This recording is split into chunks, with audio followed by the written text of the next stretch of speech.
উম্মতের দান আল্লাহ রাব্বুল আলামিন এক ভাগ মায়া গোটা দুনিয়ার মাখলুকদেরকে দান করেছেন। গোটা দুনিয়ার মাখলুকদের মধ্যে আল্লাহ তাআলা কি পরিমাণ মায়া দিয়েছেন। গোটা দুনিয়ার মাখলুকের মধ্যে আমার আপনার নবী একজন, আমার আপনার নবী তো একজন মাখলুক। আমার নবীর মধ্যে আল্লাহ তাআলা কি পরিমাণ দয়া মায়া দিয়েছেন। তাইবের বেঈমানেরা নবী আলাইহিস সালাতু ওয়াস সালামকে মারতে মারতে এক পর্যায়ে শরীর থেকে রক্ত বের করে ফেলেছে। নাউজুবিল্লাহ।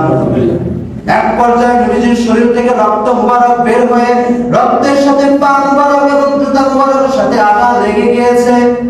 এত পরিমাণ কষ্ট আমার নবীকে তাইবের বাচ্চারা দিয়েছে, তাইবের বেঈমানেরা দিয়েছে। ওই সময় আমার আল্লাহ তাআলা জিবরাইল আমিনকে পাঠিয়ে দিয়েছেন, জিবরাইল যাও তাইব বাসীদেরকে ধ্বংস করে দাও আমার বন্ধুর অনুমতি নিয়া। যখন জিবরাইল আমিন এসে নবীজিকে বলতেছেন, ইয়া রাসূলুল্লাহ, আল্লাহ তাআলা অর্ডার দিয়ে দিয়েছেন আপনি যদি অনুমতি দেন তাহলে তাইবকে ধ্বংস করে দেব। আল্লাহর নবীর কি পরিমাণ দয়া, কি পরিমাণ মায়া।